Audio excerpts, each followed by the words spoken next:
Tuhan yang tidak sanggup Kau kerjakan bagi kami. Terima kasih Tuhan, kami yakin percaya 2000 tahun lalu Kau banyak sekali melakukan mujizat. Yang buta melihat, yang timpang berjalan, yang tuli mendengar, bahkan yang mati Kau bangkitkan. Kami yakin percaya apapun pergumulan kami hari ini, Engkau akan menjadi jawaban bagi setiap kami. Engkau akan menolong kami karena kami percaya Engkau Tuhan yang tidak pernah gagal di dalam melaksanakan rencana-Mu dalam setiap kami itu. Ku percaya Kau Tuhan yang tak pernah gagal, menjadikanku lebih dari pemenang. Ku percaya Kau Tuhan yang tak pernah lalai, menepati janji. Ku percaya, ku percaya Kau Tuhan yang tak pernah gagal. Yakin percaya pertolongan Tuhan bagi setiap kita di pemenang. Ku percaya Kau Tuhan yang tak pernah lalai, menepati janji-janji-Mu. Oh, ku percaya Kau Tuhan yang tak pernah gagal, menjadikanku lebih dari pemenang. Ku percaya Kau Tuhan yang tak pernah lalai, menepati janji. Sekali lagi dengan iman katakan, ku percaya Kau Tuhan yang tak pernah gagal, menjadikanku lebih dari pemenang. Ku percaya Kau Tuhan yang tak pernah lalai, menepati janji-janji-Mu, menepati janji-janji-Mu, menepati janji-janji-Mu. Haleluya, haleluya, haleluya. Terima kasih. Kami yakin percaya Engkau Tuhan yang tidak pernah meninggalkan kami. Kami yakin percaya Engkau Tuhan yang tidak pernah gagal menolong setiap kami. Terima kasih Tuhan. Sebentar kami akan bersama mendengar Engkau berbicara bagi kami. Buka mata hati telinga kami Tuhan, sehingga kami dapat mendengar firman-Mu dengan baik. Jadikan hati kami tanah yang subur, tanah yang lembut, sehingga pada saat benih firman-Mu ditabur dapat bertumbuh dan berbuah, dan semuanya untuk hormat dan kemuliaan nama-Mu. Hamba-Mu yang sudah Kau persiapkan, tutup bungkus dengan kuasa darah-Mu. Mulut bibir lidah hamba-Mu pakai Tuhan dengan kuasa Roh Kudus-Mu, dengan sehingga apapun yang beliau sampaikan semua adalah kehendak-Mu. Terima kasih Tuhan. Kami siap duduk diam Tuhan, mendengar Engkau berbicara bagi setiap kami. Terima kasih Tuhan. Jemaat Tuhan yang siap terima berkat firman Tuhan, mari bersama katakan amin. Shalom. Shalom. Bapak Ibu, kita buka Alkitab kita. Kemarin bagi yang belum datang doa malam, saya akan sambung khotbah yang doa malam kemarin, kelanjutan dari khotbah kemarin.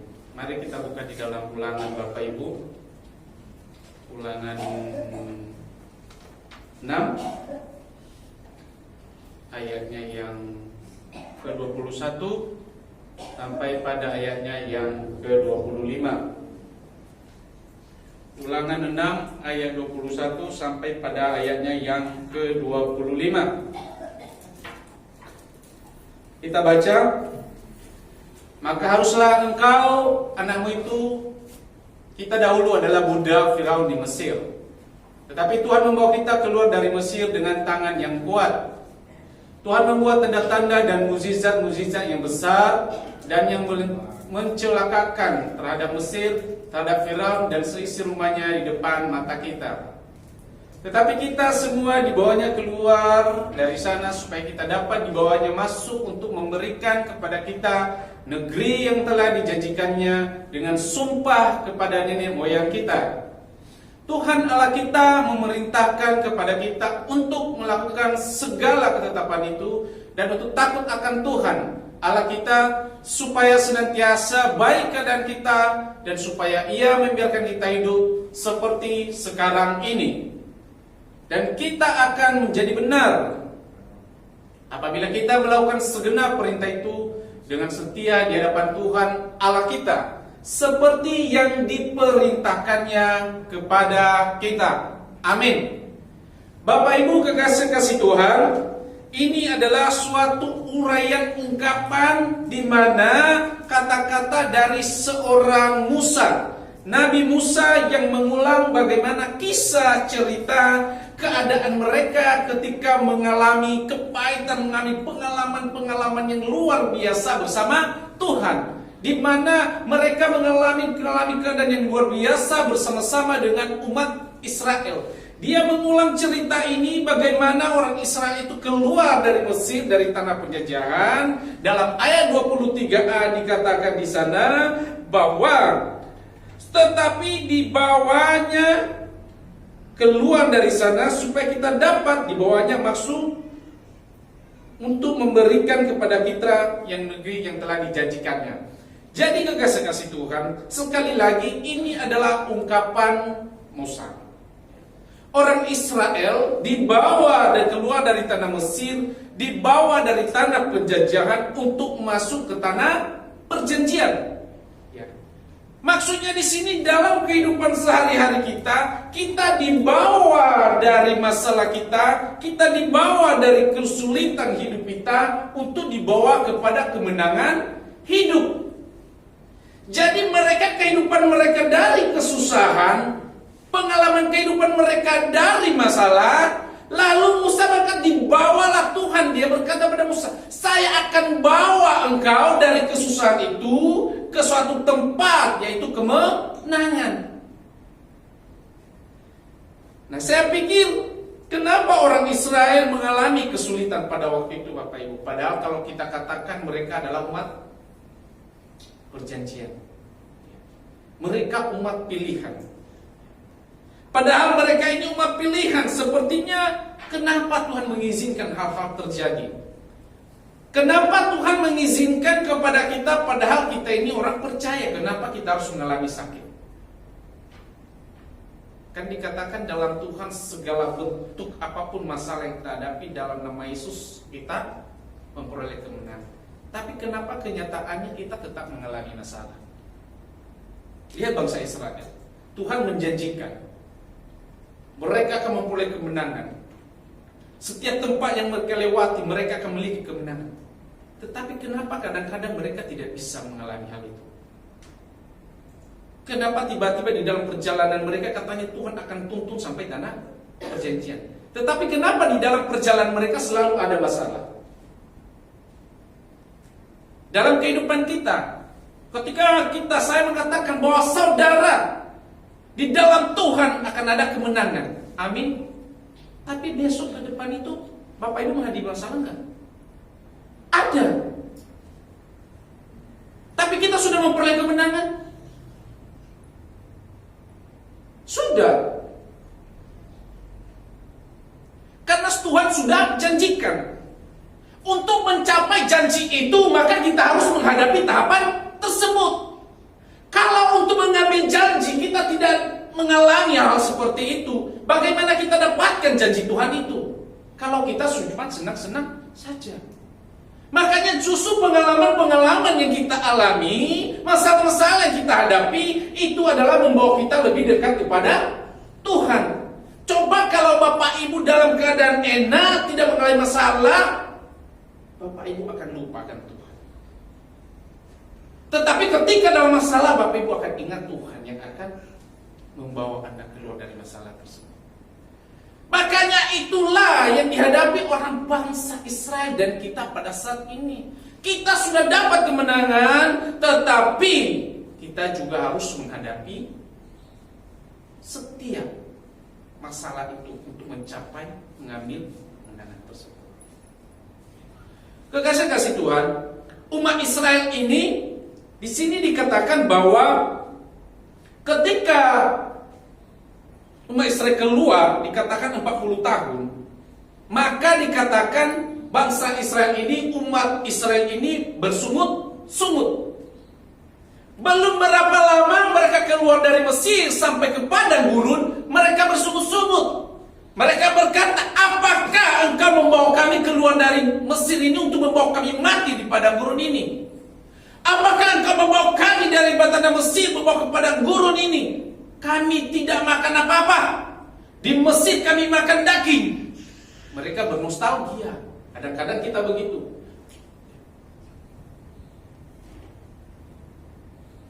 Mereka protes kepada Musa, saya di Mesir meskipun saya jadi budak, tetapi saya masih makan enak. Kenapa ketika saya pergi ke padang gurun? Apakah engkau membawa kami untuk kelaparan di sini, untuk mati di sini? Kekasih-kasih Tuhan, umat Israel ingin makan yang enak-enak seperti di Mesir. Karena di padang gurun tidak ada apa-apa. Mereka mau makan apa? Mereka berkata kepada Musa, kita ini mau makan apa? Kami ini mau makan apa? Ketika engkau bawa kami, katanya Tuhan akan mengeluarkan kami dari tanah perbudakan dan memberikan kami kemenangan ke tanah perjanjian. Tetapi dalam perjalanannya tidak sesuai. Loh, makan saja susah di padang gurun. Kadang dalam hidup kita, saya ini setiap hari hidup dalam Tuhan, berdoa kepada Tuhan, tetapi kenapa toh masalah aja yang saya alami? Benar nggak Bapak Ibu? Di dalam Tuhan berdoa, puasa 40 hari 40 malam, puasa Ester 3 hari nggak makan apa-apa, nggak minum apa-apa, toh tetap ono masalah. Itulah caranya kita memperoleh kemenangan itu. Dan inilah yang dihadapi mereka bersungut-sungut Bapak Ibu. Lalu di saat itu Musa datang kepada Tuhan. Karena kenapa? Bangsa Israel ini berkata, kita mati di padang gurun ini, kita mau makan apa? Wong di Mesir itu kita makan daging, sekalipun kita diperbudak. Kadang-kadang dalam kehidupan kita, saya walaupun diperbudak, yang penting saya enak. Daripada saya ikut Tuhan tetapi hidup saya sengsara. Ikut aku di sini, ikut Tuhan pun enak di sini. Begitulah. Lebih baik saya hidup enak. Dan itulah yang mereka mulai nostalgia. Walaupun saya diperbudak di situ, tapi saya masih makan enak daripada saya ke situ. Karena kenapa? Mereka belum melihat. Karena itu dalam perjalanan. Kadang-kadang itu berkat itu sudah begini Bapak Ibu. 1, 2, 5, 6, 7, 8, 9, mau ke 10, mundur lagi, jatuh lagi, ngulang menenglik. Ya nggak sampai-sampai. Karena memang itu untuk mencapai itu kita harus mengalami banyak tahapan dalam hidup kita. Kita harus mengalami banyak problem, masalah, tantangan dalam hidup kita. Kalau enaknya toh, ya, masa sesuatu pohon berbuah langsung berbuah, tidak kan? Dia memiliki proses. Ketika kita memupuk, ketika kita merawat, maka tumbuh, baru kita menikmati. Tidak ada orang langsung menikmati, tapi butuh proses di situ. Itulah tahapan-tahapan yang harus kita alami sebagai anak Tuhan untuk memperoleh kemenangan. Bapak Ibu kekasih-kasih Tuhan. Lalu dikatakan umat Israel bernostalgia. Di sini dikatakan Musa berkata kepada Tuhan, Tuhan, apa yang harus kukatakan kepada orang Israel? Dan akhirnya Tuhan berkata di dalam Keluaran 16 ayat 1 sampai 5 di sana, Tuhan menjawab apa yang menjadi doa Musa. Lalu dikatakan di sana, setiap pagi umatku harus buka tikar, setiap pagi umatku harus buka kain. Aku akan kirim mana dari surga. Ya. Aku akan kirim dari surga yang akan turun dari langit dan mereka akan memakannya. Mana di sini adalah suatu ketumbar tetapi manis rasanya seperti madu. Jadi Bapak Ibu di sini kita lihat, kita semua tahu bahwa adalah mana ini makanan orang Israel selama mengembara 40 tahun. Bosannya Bapak Ibu makan mana setiap hari? Bosan. Suami pulang, Bu makan apa? Telur dadar. Sesok mangan opo? Telur dadar. Sesok apa? Sayur asem. Ikut. Apa besok? Sayur asem. 40 tahun. Bosan? Jangan saminggu ae lo menggerutun. Pangan ikut tok ae. Pancet ae. Ya tuh. Lalu mulai bersumut-sumut. Anak juga mulai bersumut-sumut. Apa sih mama ini pangan ikut tok ae. Bosan. Itulah umat Israel. Mereka bosan. Caming wajah saat mulai kan udah bosan. Itu 40 tahun loh perjalanannya. Makan mana makan roti. Sanggup enggak? Saking gitu mereka bersungguh-sungguh. Ya apa ini? Musa, makan apa besok? Wow, lihat ke langit. Apa? Mana nih? Turun mana? Aku kalau kemarin saya ngomong kalau saya ke gereja Bapak Ibu kan, saya ke gereja biasanya sudah jam 9 ke sini sampai sore, sampai apa itu tua siang sampai sore. Biasanya itu kan sarapan di gereja aja. Kadang-kadang ada dulu. Saya pasti tanya Wandi, makan apa Bu? Telur dadar. Saya datang besoknya lagi, apa Bu? Telur dadar. Oh ya wes, makan. Besoknya lagi, aku nggak tanya, yuk tabuan telur dadar be Mia. Oh iya telur dadar be Mia. Terus begitu Bapak Ibu, pancet terus begitu. Ya udah, mau bilang apa? Memang gitu. Ya kan? Karena mereka kan pagi sudah makan. Ya. Jadi kadang-kadang kan siang itu saya malas makan, cari. Tanya makan apa, ada makanan apa? Ya sudah, makan telur dadar. Ya. Jadi inilah yang dialami bangsa Israel. Setiap hari panganan roti mana terus. Bosan. Musa, apa nggak ada makanan lain? Kami jauh-jauh ke sini. Katanya kita mau memperoleh tempat. Kita memakan mana madu yang luar biasa di sana, berlimpah-limpah. Toh nyatanya di padang gurun nggak makan apa-apa. Enak balik, enak Mesir aja. Biarpun diperbudak. Kadang-kadang kita bisa diperbudak rohani kehidupan kita. Bapak Ibu kekasih-kasih Tuhan. Lalu setelah itu, ya, dikatakan mereka bersungut-sungut karena hanya makan mana roti itu saja. Mereka berkata itu aja, hari ini, besok, lusa, minggu depan, tahun depan, mana terus yang dimakan? Apa nggak ada ayam? Apa nggak ada steak? Steak apa namanya? Barbecue, ya? Itu. Ini terjadi dalam hidup kita Bapak Ibu. Terus terang aja Bapak Ibu nggak mengalami begitu. Kalau pulang makan makanan itu terus, kan bosan tuh. Pasti ngomong, Mama, yang lain panganan itu tok opor ayam terus.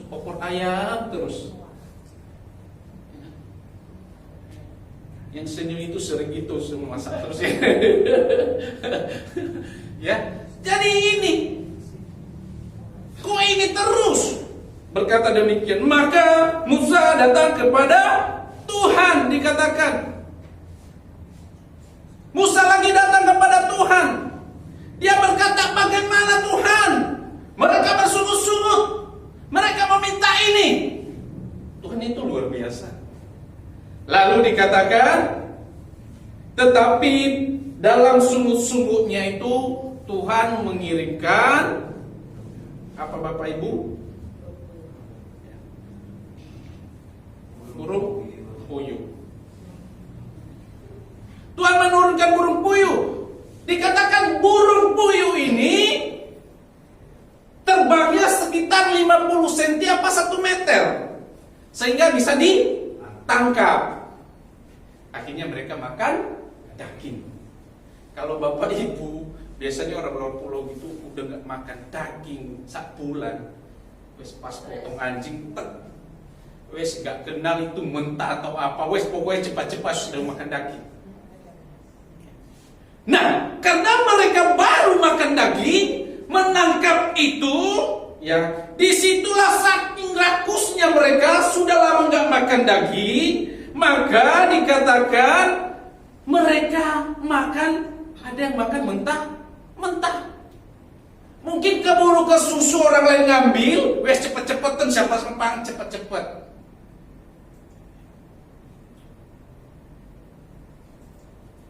Jadi Bapak Ibu, di sini mereka tidak membakar lagi. Mereka tidak memotong-potong lagi tuh burung puyuh. Tapi di sini dikatakan mereka makan dengan mentah-mentah, sehingga dagingnya tertinggal di gigi. Oh, nggak mentah aja, kalau kita makan daging aja masih tinggal di gigi. Apalagi ini mentah. Saking rakusnya mereka tinggal di giginya, akhirnya kebanyakan makanya orang kalau udah mau giginya copot. Kebanyakan makan apa? Daging mungkin. Dan gigi copot di sini.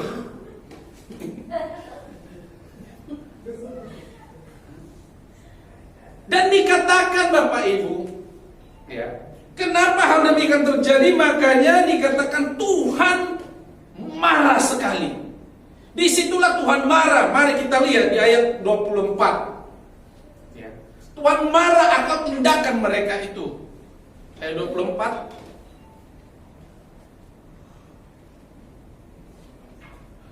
Dikatakan di sana, Tuhan Allah kita memerintahkan kita untuk melakukan segala ketetapan itu dan untuk takut akan Tuhan Allah kita, supaya senantiasa baik keadaan kita dan supaya Ia membiarkan kita hidup seperti sekarang ini. Jadi mari Bapak Ibu kita renungkan hal ini. Kita hidup sehat saat ini itu karena anugerah Tuhan. Kita bisa bergerak berjalan ke sana kemari saat ini, dapat beribadah di tempat ini karena anugerah Tuhan. Dia tidak pernah meninggalkan setiap kita. Dia tidak pernah melupakan kita. Dia setia kepada janjinya. Tetapi dalam tahapan itu kita harus mengalami berbagai macam hal-hal untuk dapat mengambil janji Tuhan itu. Kalau kita meminta sesuatu kepada Tuhan, kalau tidak ada usaha kita tidak berdoa, kalau kita tidak setia kepada Tuhan, apakah Tuhan langsung berikan? Itulah jalannya supaya janji Tuhan itu kita bisa pegang dekat. Maka mulai saat ini stoplah bersungut-sungut. Ya. Kalau ibu-ibu suaminya pulang makan itu stop. Stop bersungut-sungut. Tuh nih dia dalam ulangan 6. Ya. Jadi di sini Bapak Ibu, stop bersungut-sungut. Jangan kita selalu menyalahkan Tuhan atas apa yang terjadi dalam kehidupan kita. Itulah kita. Apa yang terjadi dalam hidup kita, kita selalu salahkan Tuhan. Tuhan kok kenapa sih ini? Tuhan kenapa bisa terjadi ini? Stop. Ya. Jangan kita berkata, saya mau makan apa lagi? Saya mau apa lagi Tuhan? Ya. Tapi di sini kita bisa lihat bagaimana orang Israel. Tuhan sudah melarang pagi-pagi ketika kalian makan itu, kalian harus makan secukupnya. Harus makan secukupnya. Jangan disembunyikan, jangan disimpan. Tuhan berkata demikian, makanlah ketika kamu kenyang, sudah cukup. Besok pasti ada lagi. Tapi karena pikiran mereka sesat itu, disimpan besok, disimpan lagi. Akhirnya busuk. Makanya kadang-kadang kalau kita dalam kehidupan kita itu melihat sesuatu, kita langsung makan sampai gak bisa bergerak. Sudah makan kenyang, langsung kenyang-kenyangnya, terus gak bisa berdiri. Tolong. Kenapa? Kekenyangan. Sakit, mati, itulah Tuhan katakan.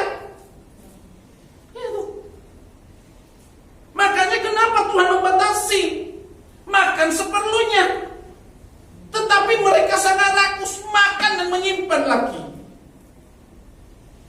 Ada pernah makan sampai nggak bisa berdiri Bapak Ibu? Pernah mengalami hal tersebut? Saking kenyangnya nggak bisa berdiri, saking kenyang. Kenapa? Hah? Ada? Nah itu, Andi makan nasi padang 3 porsi katanya.